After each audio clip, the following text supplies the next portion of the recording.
Hello, my name's Scott. I'm feeling a bit ropey today, actually. I've been struck down by this dreaded virus that's going around. Don't worry, it's not COVID. But here I am to talk about the Brighton Spurs game. I'm from the website wearebrighton.com, and you can find us on Twitter at wearebrighton, on Facebook at wearebrighton, and on Instagram, where we went for something a little bit different by using the username at we_are_Brighton, because someone else had basically taken the normal handle that we use. What have you made of your season so far? Who have been your standout players? It's been a great season so far. No complaints. You can't really moan about anything when you sit fourth in the Premier League. The one concern that we might have is that we were in a similar position last October, start of last October, and then we didn't win another game for 3 months until Boxing Day. If we can avoid a run like that, then, fantastic. But at the end of the day, I think the aim for Brighton is little baby steps, really. We're still establishing ourselves in the Premier League, and if a successful season for us would be eclipsing last season's ninth place finish, getting more points on the board, and looking to move up and become, a really solid top 10 side. In terms of standout players, it's quite hard to pick, to be honest. Leandro Trossard's been in the headlines recently. Obviously, a hat-trick at Anfield tends to do that. He's scored 9 in 13 now, I think, having got 9 in 20 months before that. What's happened there? Well, it took Graham Potter quite a while to realise that Trossard's, he's better coming off the wing, left wing, putting inside, which is where he's been playing for Belgium. He got moved out there for the Arsenal game in April, which we won 2-1. And since then, we've been absolutely outrageous. We've only lost 2 Premier League games, one to Manchester City, to be expected, another against Fulham, which you might think is weird, but we tend to be pretty crap against Fulham, so that also wasn't particularly unexpected. Other standout players, you'd have to say Danny Welbeck's been absolutely superb. Probably seems a bit weird to nominate a centre forward who hasn't scored a goal so far, but what he does for the team is very underrated. He stretches play, he brings others in, he creates space for Trossard, which is one of the reasons why Trossard's been in such good form, because it's coincided with getting Welbeck fit. And I guess we need to mention Moises Caicedo as well, because he's been superb. Liverpool interested for 45 million. Man United want to sign him. He's basically the Basuma sort of replacement. They're slightly different players, which is why Brighton fans felt confident that we could sell Basuma in the summer and not be too unduly impacted by it, because there was another cab waiting on the rank, if you were. Graham Potter said before he upped sticks to Chelsea that £45 million might buy one of Caicedo's boots. So hopefully he'll remember that when he inevitably comes in with an offer from Chelsea at some point in the next few months. And that's another important thing for us, making sure we're not cherry picked by Potter, because there's every chance that might happen. And if it does, it's back to square one, and that would be disappointing, really. Have you been pleased with performances this season? Yeah, absolutely no complaints. I don't see, as I said earlier, I don't see how you can moan about Brighton being fourth in the Premier League. We've gone to Manchester United, we've outplayed them, and we've won at Old Trafford. We've gone to Anfield, and we could have been 4-5-0 up in 15 minutes on Saturday. It was absolutely outrageous. I've never quite seen anything like it. The key test will be, because we've always tended to do well against the better sides, playing a bit more on the counter, where we don't have to dictate the game, where we're not challenged to break down teams. The challenge will come when we do take on the so-called, I wouldn't call them lesser teams, because we're in that same sort of bracket, but the sides who will come and defend at the AMEX, try and take a point. That'll be the challenge. Because if we can start doing that, if we can start winning more home games, if we can start breaking down teams who know that Brighton struggle to find a way through, then the sky really is the limit this season. It's so exciting to be an Albion fan at the moment. Going into this game, Brighton are fourth and Spurs are third. Are you surprised by the two sides' good starts? I'm a little surprised about Brighton. There was a statistic that a lot of us read in the summer, whereby most teams who finish in the top 10 for the first time then fall away the following season and end up in a relegation battle. We saw it with Leeds. We've seen it with Sheffield United, who ultimately went down. It's happened to Burnley, Southampton in the past. Even Everton were challenged at the right end before falling away. So there was always that risk that we would suffer a second season syndrome of sorts. So far, so good though. It's carried on from where we left off, and that's good news for the season ahead, because, like I said earlier, the ultimate aim is not to be relegated, it's to become established in the Premier League. I'm not really surprised about Spurs' start either, to be honest. I think got one of the best managers in the world at the helm. You've just got to trust what he's doing, and it will take time. When a new guy comes in with new ideas, there's no quick fix really. That's where I think Brighton are slightly different to the rest of the Premier League, in that it took Graham Potter the best part of 2.5 years before we started seeing results week in, week out from what he was trying to do. No other club in the country gives a manager that sort of time. If Potter was at any other club and oversaw 6 consecutive defeats or runs of 3 months without a win or 3 months without a goal at the AMEX, he's fired.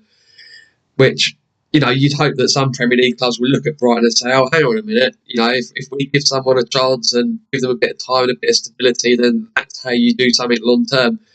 Obviously, it's a different world at the top of the Premier League, where you've got, fans demand trophies and Champions League football and so much money. But yeah, I think if you give Conte time, he's going to be probably, it could be one of the best managers Spurs have ever had. Pleased with the transfer window. Yeah, it was a bit of a funny transfer window, really, because we obviously sold Basuma to you guys. We then unexpectedly got an offer for Marc Cucurella for 60 million, which you can't really turn down when, the club made a loss of 52 million the year before. That puts the bank balance straight back into the back, doesn't it? It's a no-brainer to sell when someone's offering that sort of crazy money. From the outside looking in, we didn't necessarily replace those players. We signed Pervis Estupiñán, who's coming for Cucurella, but other than that, it's been a very, very quiet window. And a lot of, people on the outside might have looked at that and thought, what are Brighton doing? How can they sell, 2 of their best players?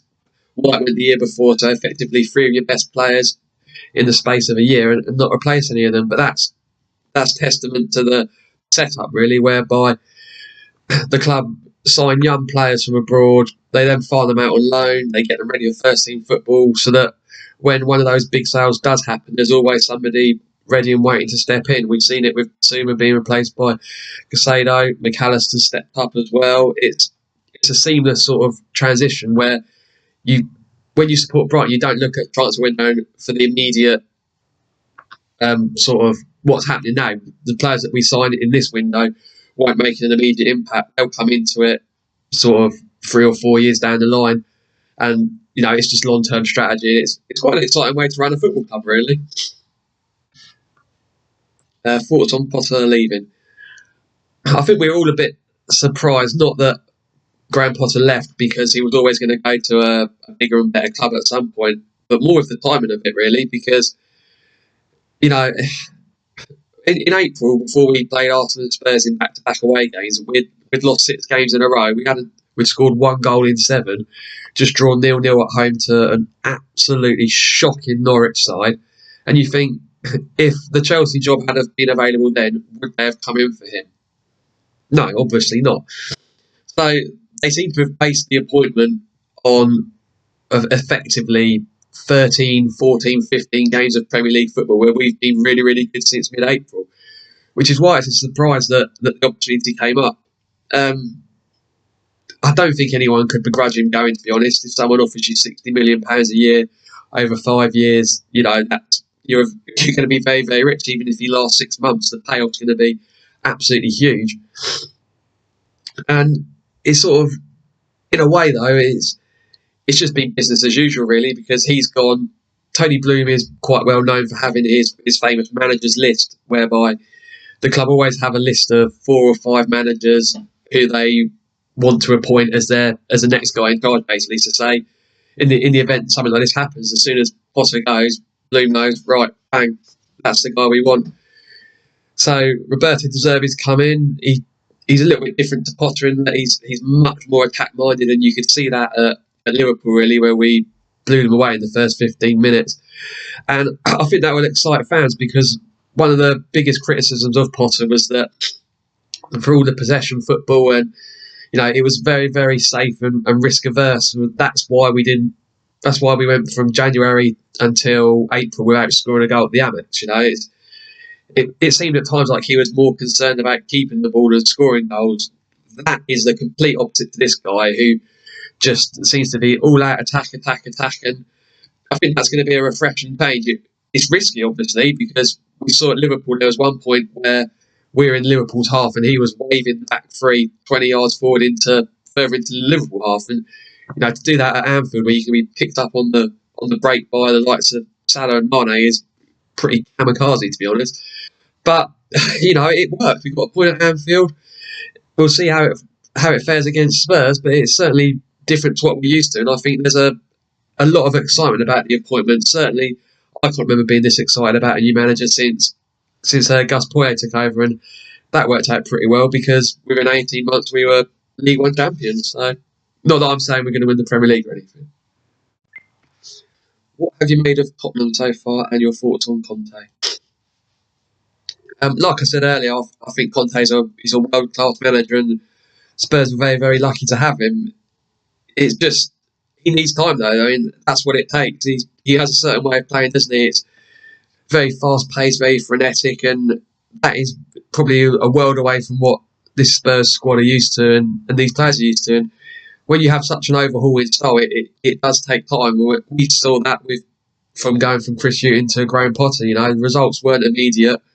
There were some good moments, there were some bad moments, but we stuck with Potter through the bad moments even, and we got a reward with some pretty good moments further down the line. So it just depends really if Spurs have got the patience to keep going with it, or do you make another managerial change, go for a different style again, and start from square one? Because surely there's only so many times that you can keep saying this isn't working and trying a different blueprint.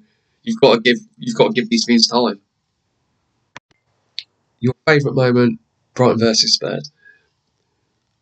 I suppose an obvious choice would be Trossard's last-minute winner at Spurs in April, because that was we beat Arsenal the week before. We then came up to Spurs and won there, and that was the start of this really, really good run, which ultimately led to Chelsea buying our manager and us being in a Champions League place at the current moment in time.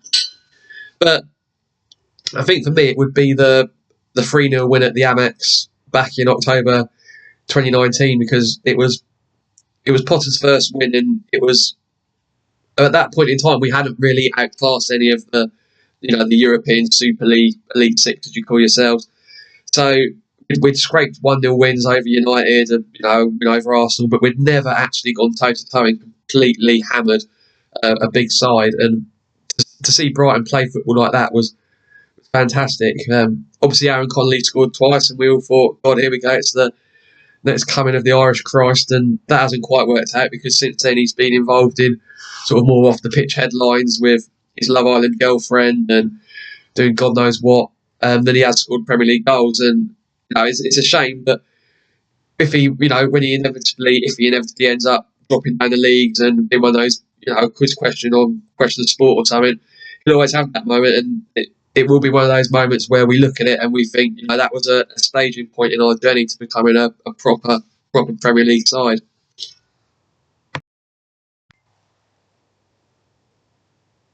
Team prediction. I don't think you go to Anfield, play Liverpool for large parts to come away with a 3-3 draw and then start changing your team, really. So I would expect us to be unchanged from last week. What that means is it's going to be bold, brave, attacking football. And, having seen some of Spurs' defending this season, I fancy us to get quite a few goals, to be honest. But having seen our three centre-backs stood 20 yards in Liverpool half, and knowing that Harry Kane has such a good record against Brighton, I can see Spurs getting a few as well. Excuse me. That's the old cold. So, the score prediction, God knows, it could be 6-6, to be honest. I'll go for a score draw, so it's definitely one to put on your coupon if you do the Littlewood pools. 2-2 maybe. We haven't had a draw for a while, have we? So why not? We must be due one. Where do you think Brighton and Spurs will finish at the end of the season? I think this is going to be a bit of a strange season because of the the human rights World Cup shoved right in the middle of it. Who knows what impact that's going to have? From a Brighton point of view, I think it could be seriously beneficial for us because we don't have too many players, not by the standards of your Cities or your Liverpools or even your Spurs, who are going to be on international duty, and that basically gives the new manager a little 4-week mini pre-season in the middle to get his ideas across. Interestingly, from Brighton, the intensity with which the manager wants to play is going to require fitness levels which I don't think the players have at the minute. You give them 4 weeks under his management with no games, and all of a sudden we could be flying in the second half. In terms of where I think we'll finish, I think we've got it in us to be top 10.